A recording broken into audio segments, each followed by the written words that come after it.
I'm excited because with Pentecost, the winds of Pentecost is blowing. It's a revving up and a shifting of the power of the Holy Spirit that's busy getting momentum.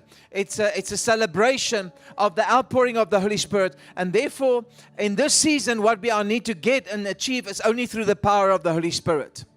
That God has brought you purposely to this place where you totally need to surrender to the power of the Holy Spirit, so that you can't take the glory and say it's me and it's my this and this person that done it for me, but it will be exclusively through the power of the Holy Spirit. And that's why Pentecost is a marker where there's a celebration and a revving up and an increase of the outpouring and the outworking of the Holy Spirit in your life. So I want you to get ready, and if you pray in your private time, push your expectation and ask the Holy Spirit to come and shift and change you, and let that power start to infuse your life like electricity and start to bring the changes. Because the whole landscape of 2026 is because we are against the backdrop of, on a macro level, we are in the kingdom age. We are in the era of the kingdom age.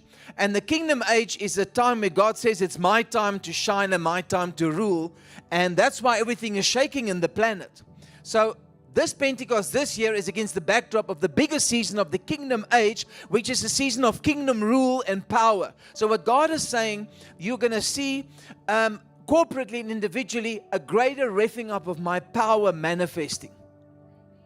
Because we are in the kingdom age, it's a time of kingdom power and rule, and I'm going to express my power through my people in an unprecedented way. And I want to suggest to you in a way that you've not seen and experienced before, even seen in the previous generations. I know we need to get our mind around that, and this is what the Lord says: His power and His manifested presence is going to increase around us and through us. Who knows that? All right, so this is the year. 2026 was the year where a great shift happened. The Hebrew year is 5786, the 6 being the number of man, which is also a symbol in the Hebraic,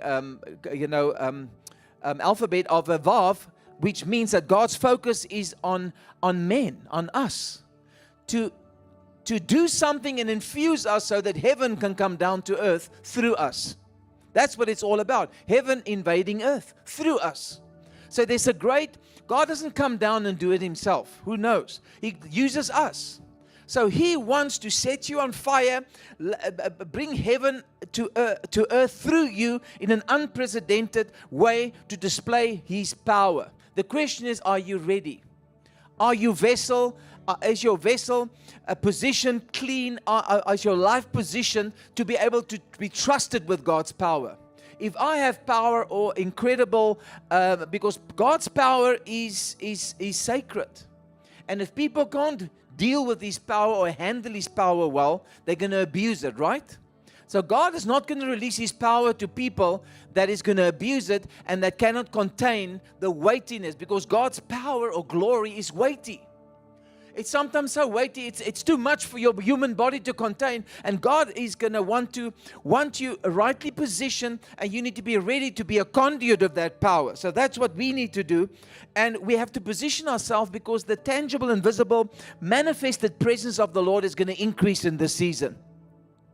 Because it's an incredible season. That's why the Lord spoke to us at the beginning of the year, Isaiah 61. Remember, it was arise from your spiritual state of prostration and depression. Arise, that's your job. Get up, arise spiritually. Get up from your spiritual posture and shine. There's going to be a shining that's going to come forth. And the Amplified says, being radiant with the glory and the brilliance of the Lord. You're going to look like radiant. You're going to shine, and God is going to come, and the glory of and the brilliance of the Lord is going to be visible upon you and shine upon you. That happens when the Holy Spirit is going to come invading your life in an incredible way to be that power conduit. All right? And I'm not talking normal. God is saying it is a time and a season to get ready for my Shekinah glory. The Shekinah glory of the Lord, which is going to be manifested through the power of the Holy Spirit. And I believe when Pentecost comes, there's movement of the Holy Spirit to start an incredible process.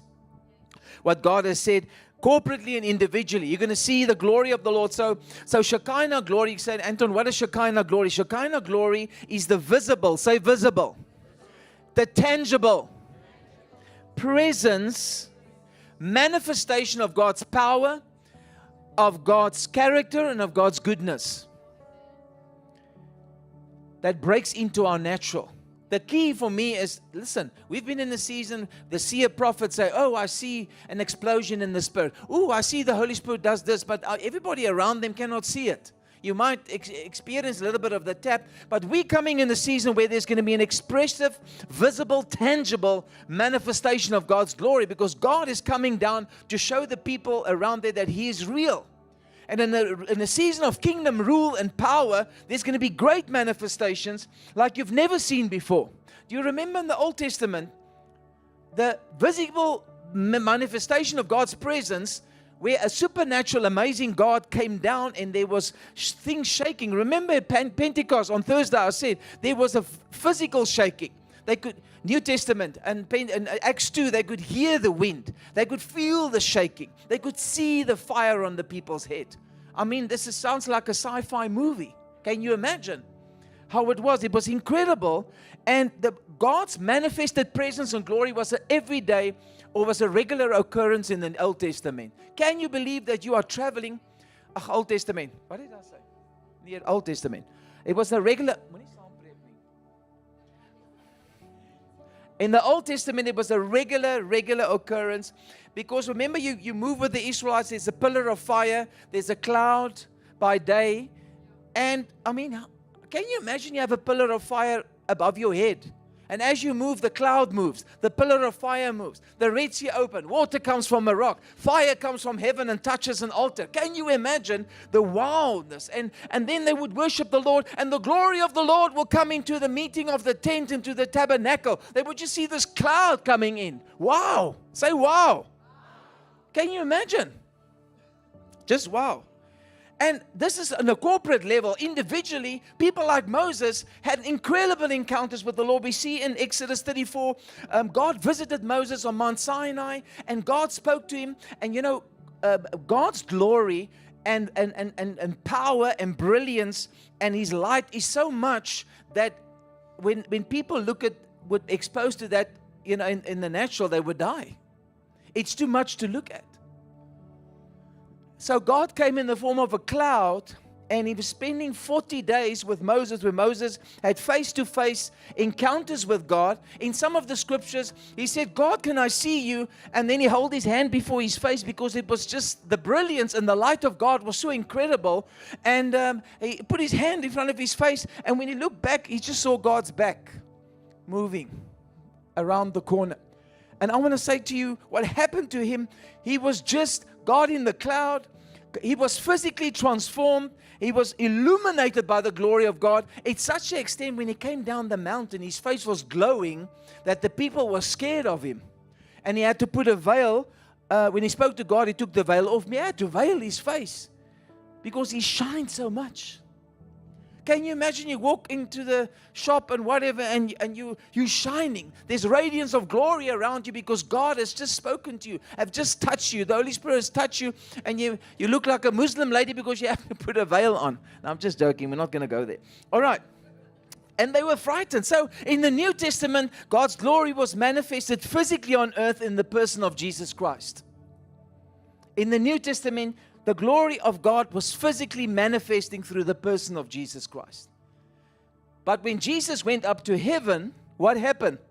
When Jesus was ascended to heaven, He said, I'm sending the Holy Spirit down. And that's why the Holy Spirit came down on Pentecost, with the purpose to dwell inside of all the believers. And that's that transfer that happened. And Jesus says, listen here guys, you think you see some great things in the Bible, miracles that I and the disciples did. Greater works. This is my promise. Greater works you will do. Greater works. Can you imagine? Are you ready to be used? Can you be rightly positioned? Can you get the channel cleaned out? Can you do what you need to do to be one of those funnels and to be used by God? And even the greater works you're going to do than Jesus and them have done. That's why the Bible says you are a temple of the Holy Spirit. What are you doing with the temple? Where are you taking the temple? Who's engaging with the temple? Who are you allowing into the door? Kirsten talked about the holes in the wall. God says we are living stones. You sitting here in front of me as living stones. Together we make up this, in the spirit, the body of Christ with living stones. Your individual prayer altars combinedly makes up the prayer altar of this ministry. That's why we must pray. The more you pray, the more powerful it will become. The more power will be generated by this ministry. Who knows what I'm saying? So we need each other. So this is absolutely powerful. And that's why Jesus says our bodies need to be given as living sacrifices. Every day. What are you doing with your body? In every dimension. It's supposed to be a living sacrifice for Jesus every day. So I want to say to you, we have to build intimacy with Jesus and the Holy Spirit. That's the key. Intimacy. I'm not sharing my power and my special stuff that I have with somebody that I'm not relationally close with. Will you share your, the Bible says don't throw your pearls to the swines. So you're not going to share something unique and exclusive and potentially harmful or potentially powerful with somebody that you're not relationally close with. Not true? It's just how it is. And so the Lord said we have to allow the Holy Spirit and build intimacy with the Holy Spirit and with Jesus so that the Holy Spirit can be allowed to transform my character. Will you allow He's to transform your character, to help you to say, activate my spiritual gifts. Give me more spiritual gifts. Come on, let us come together as living stones to come and praise the Lord and come in corporate worship together to create such a power flow that God's Shekinah glory can come into our corporate meetings like in the days of old where the cloud comes into the tent.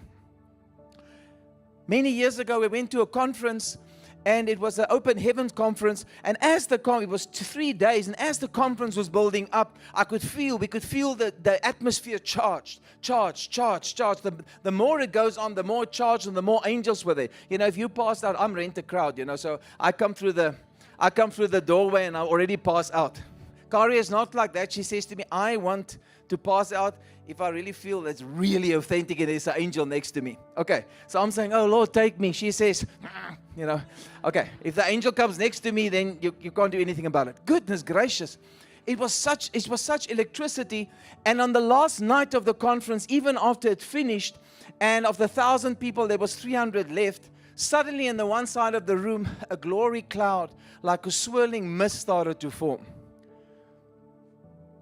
And it was on the one corner, and then the cloud moved, like in the front of the stage, and then it started raining. There was like gold and stuff that rained from the cloud. That's a visible, tangible manifestation of God's glory. And I wasn't there at that stage. I did cry my eyes out. But the next day in the coffee shop, I had people said, I'm not taking off this clothes. Look, they still had the gold and the golden flakes on their clothes. And they could physically see, they recorded the swirling of this cloud. You could see it was almost like you could see it. And then the cloud moved to the stage. It was just incredible when these type of things happen. So God says, get ready for that. That's for now. This is increasing everyday occurrence for now. So God's plan for me and you is to be glory carriers. God's glory is powerful, it's uncontainable, but He wants to make you little glory carriers. What an amazing power that God has given us. Can you become, and are you willing to become a vessel through which heaven can come down to earth through you? God depends on you. God's not going to come and do it. If you're not available, you know, God is looking for people to be able to do that because He wants to display His glory. He wants to use and display His glory through you so that the heavens atmosphere can invade earth and changes the lives of people. Because if that's the case, you carry and transfer the atmosphere of heaven into people's lives, into your immediate surroundings, and touch people's lives. And because when the glory of God operates through you, in heaven there's no lack. In heaven there's no sickness. So when the glory of God comes through you as a glory carrier, what is out of alignment comes into alignment. And people get healed, lack gets erased, because there's none of those things in heaven. Do you want to be used like that? I got good news for you. It's for everyone. Say everyone. In the Old Testament, it was exclusively for leaders and prophets and whatever. But God's saying it's a season where it's for everyone. It's an open invitation. So I just want to end off by giving you 5 spiritual keys of how you can experience the manifest presence of God in your life. Do you want to know what that is? Because I'm a practical person. So you can say to me, yes, Anton, I'm ready to sign. Where can I sign? I say, let me give you 5 quick keys how you can get the manifest presence of God in your life. And these keys are important. I'm mentioning it to you so that you can understand it and so that you can activate these keys. All right? Okay, quickly. Key number 1, you have to have a passion for God. If you want the manifested presence of God to operate through you, you have to have a passion for God. You know what is passion? One year, many years ago, I was feeling very down and out. I was going through a very difficult season. I'm going to this meeting and to this conference, and this one friend that I know, he says he knows the speaker, and I said, well, let him pray for me. And the guy came to me, him and his assistant, and he started praying for me, and he says, the Lord says, the word that you need is passion. I thought I'm going to slap him 5 times, and I'm going to just say, this is not the word that I want. What do you mean passion? Passion in everything you do. And, I was meditating on it, and I said, it's so true. Because you go through seasons where the enemy puts pressure on your passion and tries to kill your flame, blah, blah, blah. And you realize what a scarce commodity passion is. Passion, not that one. Passion. Not passione. No passion. Passion. That's the French word. That's the wrong version. Passion. Passion is a driving force. Holy Spirit, come back. Okay. It's a driving force that creates such a fearless confidence, such power in you. When you're passionate about something. Have you seen these people that loves their sports? Certain rugby, Johannes, one of those people, loves a certain team. They get so passionate. They kick the dog. They will do anything. I remember my family was, some of my family members were they were besotted over rugby and things like that. And I mean, if their team lost, these guys would be so upset. And if they won, they were so happy, and they would fight with everybody if the team lost, and they would be genuine upset. Their lives would be turned upside down and emotionally, and it's because of passion. And Opakwa was passion. Can you have passion for God? You have to have passion for God. Matthew 22:37 says, Jesus says, thank you, Real. Jesus says, you shall love the Lord with all your heart, all your mind, and all your soul. Passion. Okay. Cara, waar's Real? My scriptures. Jesus help us. Okay. Can you pray for the media team, because I need grace. Okay. So they need passion and fivefold ministry. Those that you release very hard and compare and continuously upon them. All right. Thank you, Jesus. All right. So, okay, let me go on. So, you could still love God with a part of your soul, with a part of your mind, with a part of your Jesus help us. The first scripture on the slides, please. The first. Oh, hallelujah. Thank you, Jesus. Okay. All your heart, all your soul, all your mind. But you can still love Jesus, although your soul, your mind are shared with other things, other idols, other interests. But God is saying, I want all of it. Say all. All your mind, all your soul, all your heart. And then Jesus said, not all your passion. And then Jesus said in John 14:23, which is next scripture, if you really loves me, Jesus said in John 14:23, if anyone really loves me, forget about that. There's it. If anyone really loves me, the person who has my commandments and keeps them is the one who really loves me.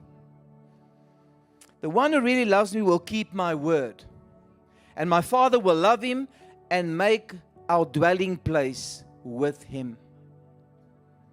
Jesus say, if you love me, then you would feel too bad to hurt me. And you want to keep my word.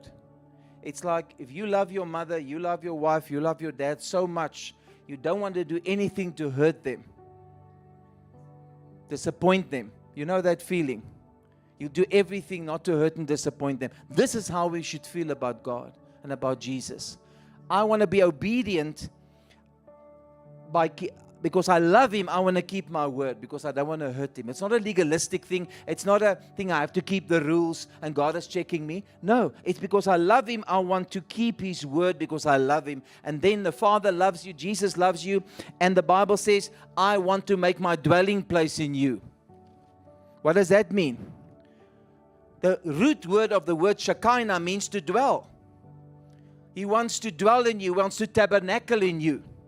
So it's alignment. If you want to look at the word of the Lord and say, I don't want to hurt Jesus, I want to do what He says. I want to love Him, I want to bless Him. Then Jesus says that I'll feel so welcome to come and live inside of you and tabernacle and dwell in you. The Holy Spirit is in you, but dwelling means God says, I want to make my bed inside. I want to come and stay there. It's not visitation, it's habitation. You understand? Then Jesus says, I want to dwell in you. I want to tabernacle. But are you a clean vessel? And a lot of believers have not made up their minds yet to passionately love Jesus or to seek Him and press into Him. He's got half of their heart, the other half is, I don't know where, connected to some other affections. So be honest with yourself. Make up your mind to passionately love Jesus, to passionately seek Jesus. That driving force. When you have a passion and a hobby and something passionate, you will rearrange your time, you will rearrange everything you can to pursue that interest. And it's preeminent for you, right? Isn't that true? And Jesus loves you irrespectively. His love will never change for you. But it's your choice if you want to remain in the outer courts or you want to come into the inner courts in the Holy of Holies. You know what I'm saying? Remember in the Old Testament, they had the tabernacle, they had the outer courts, then the holies, and then the Holy of Holies. Where are you currently? Some people choose with their lifestyle and laziness and complacency and with their unhealed areas and all those things just to stay in the outer courts. Then it's difficult for the Lord to use you as a power conduit. Do you know what I'm saying? And Jesus says, I want you to come higher. Press in beyond the veil. Come up higher in me. Come up. And the thing is, what I always say is 1 Corinthians 2:9 says, no eye has seen, no ear has heard, what the things which God has prepared for those who? I always say it's a season no eye has seen, no ear has heard, right? But there's a condition. The things that God has prepared for those who love Him. Love Him how? Passionately, fervently. I'm not saying God can't bless you and release stuff to you, but it's about all in. You don't want to love Jesus just with half of your heart and half of your soul because your other stuff and the other idols and other lovers and affections that you have that binds you and pulls your affections. You know, Jesus is 50%. This is so much. Your affection for this and your love for money and your love for pleasures and your love for all those things are competing with Jesus. So Jesus says, give me everything. Give me everything. Then I want to fill all of you.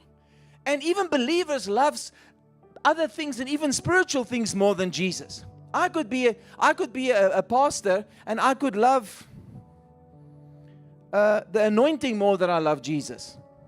I can love preaching or deliverance more than I love Jesus. You know what I'm saying? We don't want to be super spiritual. We can love people's accolades more. We love, what else? Pleasures more. Love earning money more. We love, so we can deceive ourselves busy with the things of God, but we don't love Jesus as we should.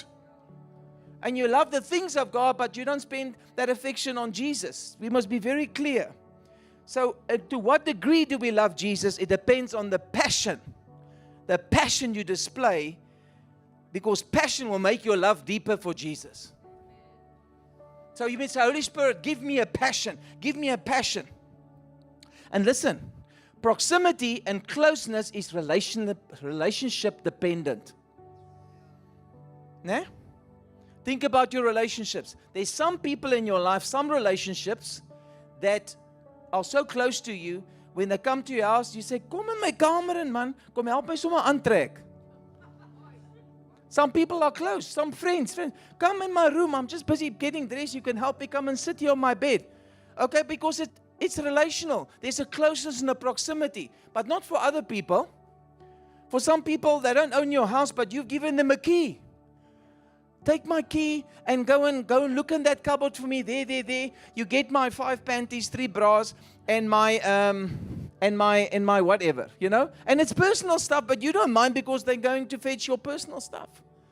And you scratch there in my underwear, there behind there's a little envelope. And I mean, we had people with somebody, that worked for us that we say, just go and do this, and because it's about proximity, it's about closeness, and that's relationship dependent.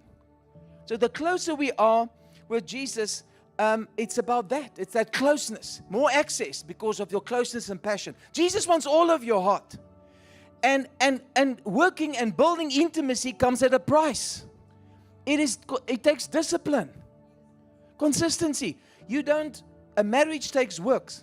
Personal relationships with your friends and close friends takes work. You have to invest time in them. You have to invest, you're not married so you can, some people are dealing with God like, I don't know, they don't even deal with people. If you're married and you see your wife once a week or speak to her once a week, that marriage is not going to grow. Never mind, it's not even going to last. And some people deal with God like that.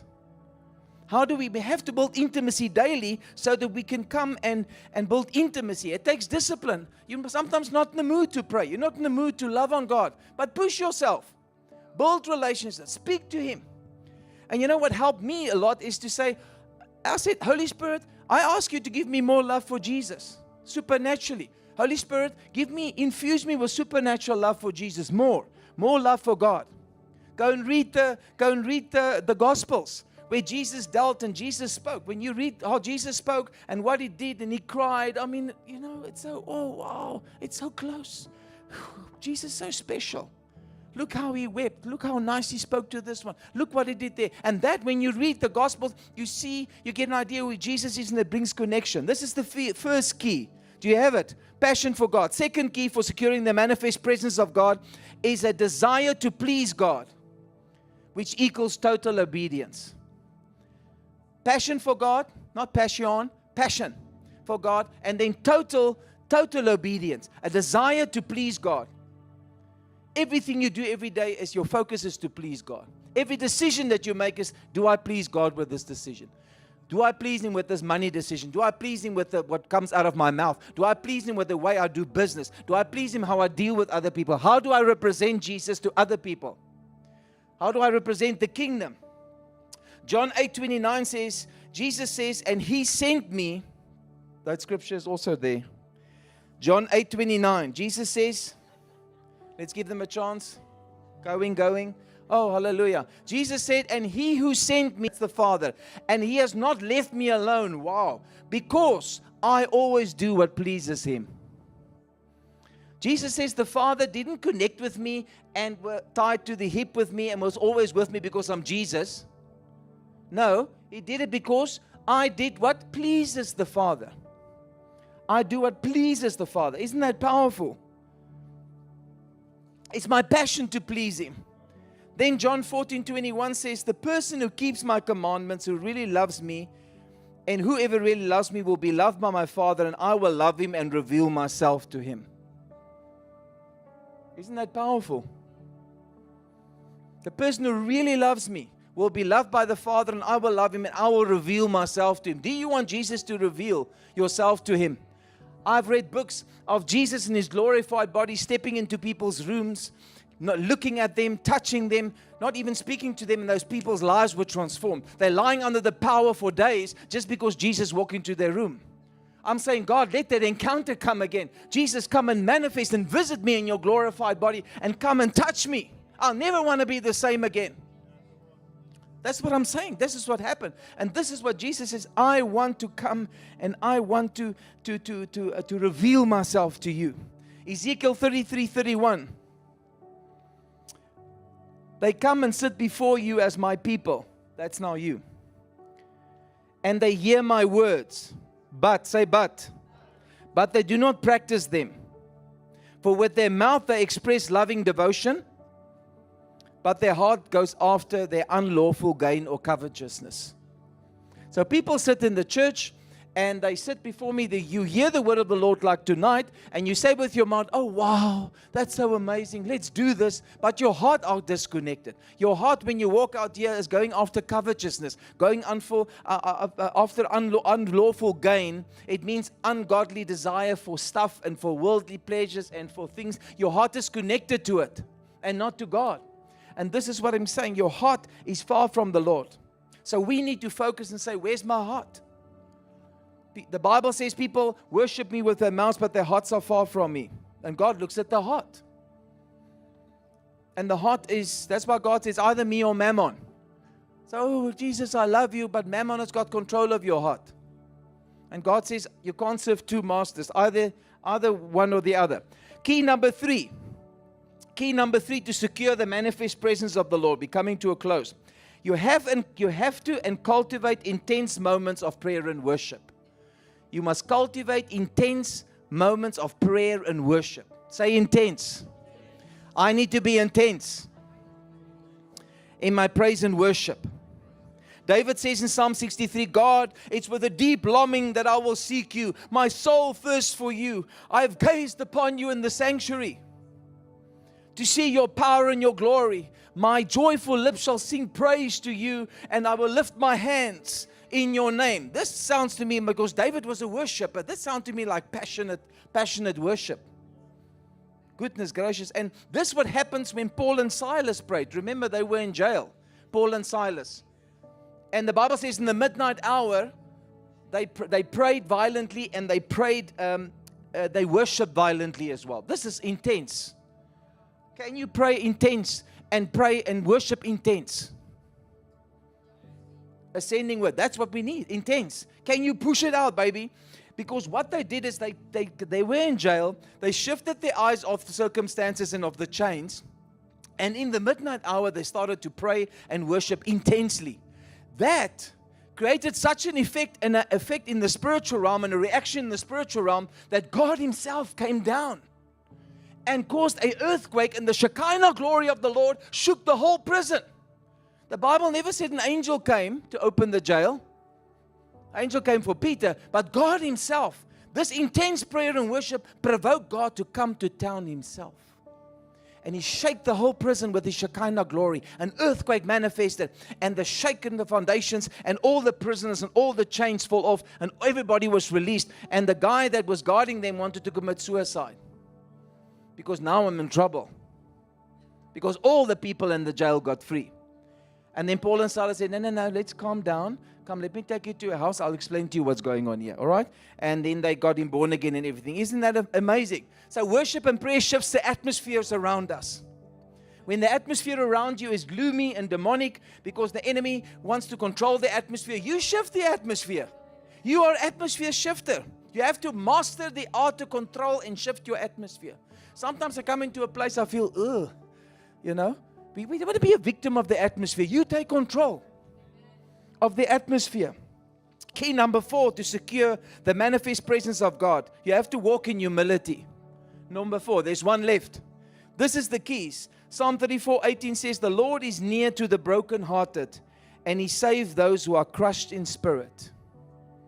Many have learned humility through a refining process. Who had a few crushing? That's God's refining process. It comes with crushing and breaking and brokenhearted. And when you go through that process, there's humility. You've learned humility.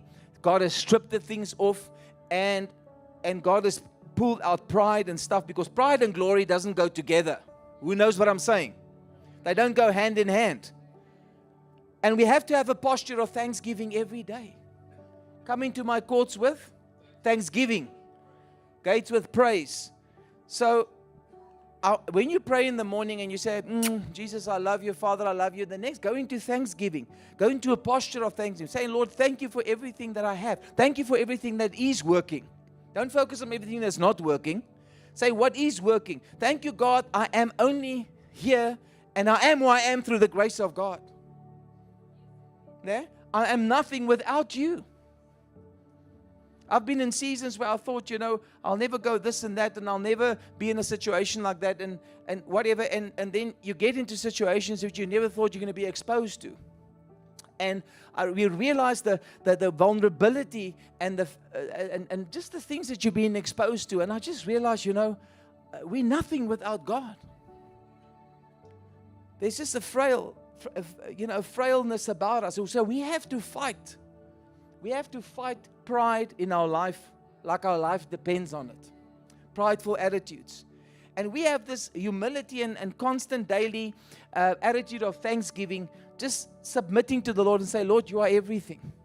I'm nothing without you. Not my own works, not my own efforts, not my own work. Nothing I have done is be able to take me to a place where I need to be. Nothing that I have is because of me. It's all you. Then you are ready for God to add more of the weightiness of His glory to your life. Then you replace less of me, more of Him. Remember when Moses was 40 years in the desert. 40 years in Egypt, 40 years in the desert. And God said, now your last season of 40 years is coming. And when he came into the desert, he was strong. And he was full of pride. And he was full of, the Egypt intellectualism. And he was a clever guy. But God didn't want to use him like that, because that's how your God used people in the kingdom when they're like that. But after 40 years in the desert, he had stutter and a limp, and he was tired, and he says, God, I just can't do this new season. Why are you calling me now? And God says, this is exactly where I need you to be. The lower you are, the more I can work through you. The less of you, the more of me. And God says, exactly where I need you to be. Just a conduit for me. Isn't that powerful? And we have to demonstrate humility in the presence of God when we are private and in front of other people. It doesn't help you say, oh, Jesus, I'm nothing without you. And then you come out with people and you are prideful and you are rude to people and you do all those things. We have to be humble and have hearts of humility. Last key. Are these keys good for you? Key number 5. The last key to cultivate the manifest presence of God in your life is to have sacrifice as a lifestyle in every area of your life. There's nothing that releases spiritual power than sacrifice. What is sacrifice? You are paying a price, denying yourself. Submit, pick up your cross, submit your money, submit your life, submit your intellect, everything you are as a sacrifice. You deliberately do it because you're obedient to the Lord. Psalm 50 verse 5 says, gather my godly ones to me, God says. Those, who are these people? Those who have made a covenant with me by giving sacrifice. I've been in situations in my life where I said, God, I want to cut a covenant with you by giving a sacrifice. And then you think what you're going to do as a sacrifice, but it's not really. There's some stuff that really hurts you and costs you something. And that's not always money. I'm talking about something that's really touching you. And that is powerful. It releases so much spiritual power. Look in 1 Kings 3. You know King Solomon, David's son. Almost said his dad. Oh, Jesus, take the wheel. Solomon, the Bible says, make great sacrifices on high places, 1,000 burnt offerings motivated by love. He loved God so much, he went all over the top. And he says he went to the high places, which is strategic, the best places, and he sacrificed 1,000 burnt offerings excessively, over abundantly, because the Bible says motivated by love. Some people make sacrifices or give motivated by pride, or to be seen, or to be this and that. He was motivated solely by the love of God. He had that fiery passion. And this sacrifice that he made, provoked by love, created such provoked God to react and provoke heaven's attention. And God came down personally in a dream and asked Solomon, what do you want? What can I do for you? Who knows, when God tells you that, it's a blank check. What will you say? What provoked God coming to say, anything you want, tell me, was the sacrifice. And what would you say? Some people will go totally off the rails, and their passions and desires will take over. You know? Oh Lord. You know, they get like, their eyes would go like all popping, you know? And that's why the Bible says, when our passions, our desires are without limits, it leads to carnality. Because people can't ever get enough. You know, that's why people go into terrible sins, because they don't have limitations on their passions and on their desires. Everything goes. That is the key of the satanic foundation. The pentagram and the satanic culture is all built on, if you like it, do it. No limitations. If you want to do it, do it. If it's nice, do it. Your will is the most important thing. Not God's will, your own will. If you like it, do it. And what happened is, Solomon said, I'm a king, God, but I'm feeling like a little son, a little boy, a little child in front of you. What humility. And I don't know how to deal with the people of my kingdom. So will you give me wisdom and understanding so I can deal with the people? And God was so impressed with his petitions and with his requests. Is God impressed with your petitions and requests? Are they for selfish desires, or are they for kingdom purpose? And because he chose well, God said, I'll give you fame and honor and riches on top of that. You haven't even asked me, just because you've asked well. Isn't that amazing? And then eventually Solomon lost the plot, and he went astray because of what? Generational sin. The power of generational sin, iniquity. God said, you are not marrying women from other cultures. And what did he do? He married them. Oh, it's so nice. I can't help myself. And they defiled him spiritually, and he went astray to the point where he didn't even serve God at the end, really. Isn't that terrible? God speaks to you, and then you end up that way. Let it be a warning for us to be sure that we follow the word of the Lord and love God. It's not how you start, it's how you finish, right? Okay, many of you had wrong starts, but it's how you finish. So the sacrifices God wants, our body is the first sacrifice, Romans 12 wants. Your body is a living sacrifice. What are you doing with your body? Your resources, your influence, your intellect, everything must go for God. Not partial, everything must serve the Lord. If you hold some areas, then it's not a complete sacrifice. People look at their money and they don't have any problem spending all the money on themselves to no expense. But as soon as it is for the kingdom or for God or whatever, there's a restriction coming up and a wall coming up. So we have to assess those things. Can God trust you with a certain weight of his presence? Can he trust you?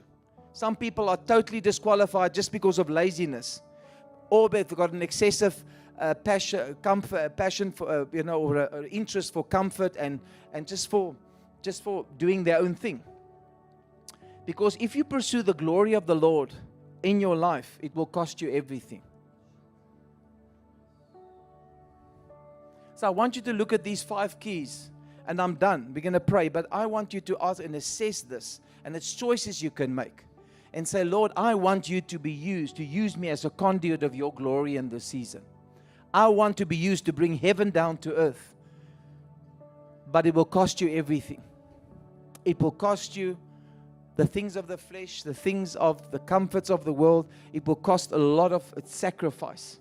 The more you increase, the more God increases, the more you decrease. Ne? The more of self that's in you, the less of God. So the more you decrease, the more God will increase. And that is the key. So I want to challenge you. I want to say to you, God is giving an open invitation to all of us tonight and say, nobody is excluded. I'm no respecter of person. I want to use you powerfully in the name of Jesus in this season. So I want us, let's stand and let's submit this to the Lord. Thank you, Jesus.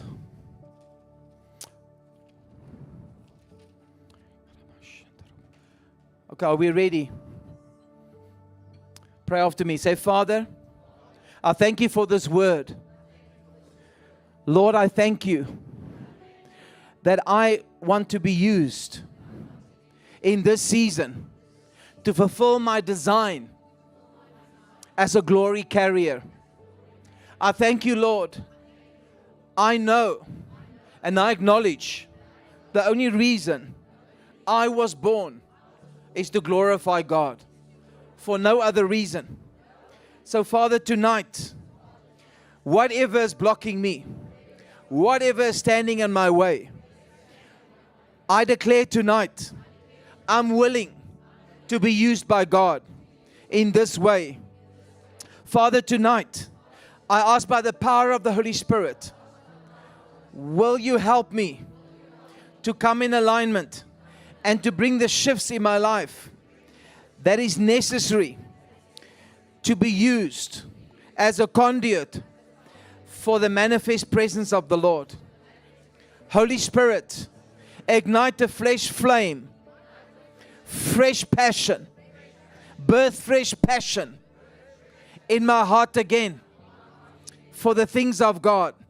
Holy Spirit, as I stand in this place, by faith, I receive an impartation and an activation of fresh passion for God. Holy Spirit, increase the love I have for Jesus and I have for God, Father God, and for the Holy Spirit. Increase it supernaturally. By your power, I ask you to do a supernatural work. Set me on fire again for the love of Jesus. I ask tonight, ignite a fresh desire, a standard. I receive the fire of your holiness. Baptize me afresh and birth in me a new desire to please God. I ask, Holy Spirit, that you will come in this season and arrest me to follow God in total obedience, nothing less. I ask that you help me to get complacency, laziness, spiritual coldness, and love for the world and love for the flesh out of my life. Let the voice and the desires and the place that those things have in capturing my heart, I ask tonight, I declare a divorce with those idols, with those affections. Holy Spirit, cut me loose and help me to divorce myself from these things. Uproot these things from the soil of my heart. In the name of Jesus, I repent, Lord, for allowing these other affections to share my love for Jesus. I evict you from my life. I ask, Holy Spirit, help me. Father, let fresh power and fresh mantle of prayer fall upon my life. Release a fresh anointing for intercession, for violent worship, and for prayer. I ask, let it come upon my life, infused by the power of the Holy Spirit. I thank you, Jesus, for that. And Lord, I repent for everywhere I've given pride a place in my life. Show me, Lord, where there's pride and prideful attitudes still manifesting in my life. I want to come and submit and humble myself tonight before you so that you can lift me up. Thank you, Father. I come with thanksgiving. I acknowledge tonight I'm nothing without you. I am who I am only by the grace of God. Nothing I can do, nothing I have done, and nothing I have will make me successful in this new season, except the power of the Holy Spirit, except you, Lord. And so, Father, tonight, release grace and mercy over me to live a life, a lifestyle of sacrifice. Scan, Holy Spirit, with your light on every area of my life, my finances, my relationships, my hobbies, the stuff that I love, people in my life that's important to me. I ask you, Lord, to show me where I'm not sacrificing, where I'm not submitting these things to serve you, Lord, completely. Show me, Holy Spirit, what you want me to do to sacrifice to you and make you Lord of my life. Father, I thank you for the grace to move forward, and that increasingly, Lord, you'll help me to die to self so that you can increase and remove and move and display your Shekinah glory through me in this season, to be a power conduit and a heavenly broker between heaven and earth, to bring your glory down in this season of the kingdom age and kingdom power, in Jesus' name. Amen and amen. Let's give the Lord a praise.